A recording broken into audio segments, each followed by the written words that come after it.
7 years ago, I was in Tunisia filming with a really bright young cameraman, and during the course of our journey, he suddenly said to me, the moon landings were faked. If you examine, he said, the photographic evidence, photographs actually taken on the moon, then in that case there are some very big anomalies which suggest to you that they're not real photographs. And then he gave me 4 or 5 such examples. There was a flag that was flapping in a breeze that couldn't exist on the moon. There was no stars in some of the photographs when in fact there should have been on the moon. The shadows were supposed to fall in the wrong direction.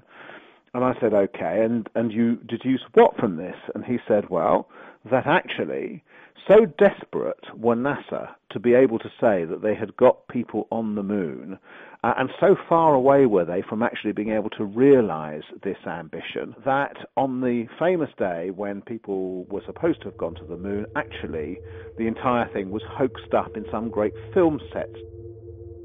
I said to him, but look, every instinct in my body tells me that it actually would be easier to land on the moon than to hoax a landing on the moon, than fake a landing on the moon.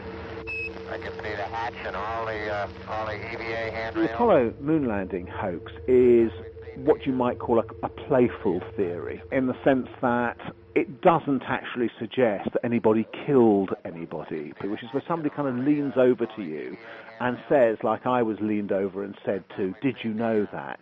It's about men who want to kind of indicate to you that they know something that you don't. And I think the pleasure in it is as a kind of form of gossip, really. A sort of, I'm sort of slightly better than you are because I know something that you don't. That's one small step for man. I've actually had people say to me in discussing my book, including one young woman who was really striking. She said that discovering, as she thought, that the moon landings hadn't happened at the age of 16 had devastated her. So I suppose maybe it's not that harmless after all. It's somehow kind of changed her world.